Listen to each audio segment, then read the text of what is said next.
Sorry, that's a soapbox. I just got on it. But you Well, did it's the a show. good soapbox, You know what I mean? because you couldn't do a old-fashioned historical drama about John A. You'd be criticized. People wouldn't even be that interested in it. But to find the balance is hard. Like right now, John A. is in disgrace, absolutely in disgrace. They've taken him off the $10 bill. I think it's an overreaction, but I do think that there were a lot of things that went on then that weren't good.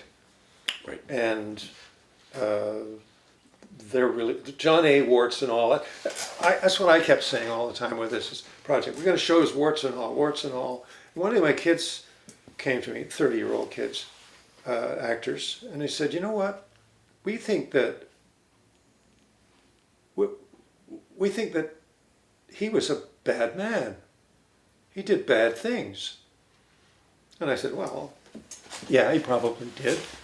And it was, and they said, well, we're uncomfortable doing stuff, doing this play about him, doing this material.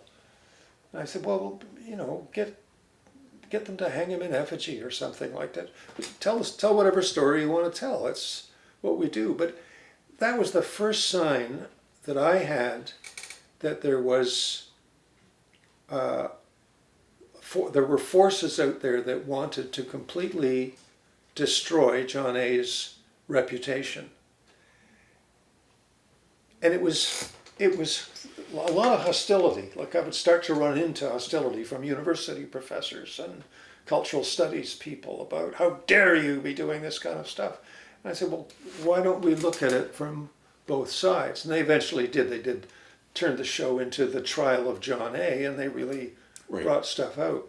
But what you're talking about is to go further, and it might even be a little bit of a curative to a lot of what we've been trying to talk about here.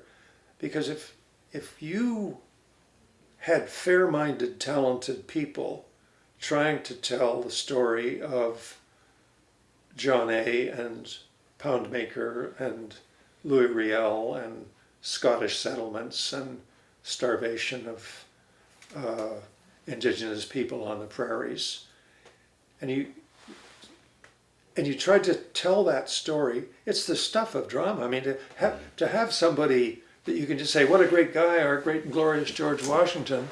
Well, there's no drama in that. I mean, the drama is right there.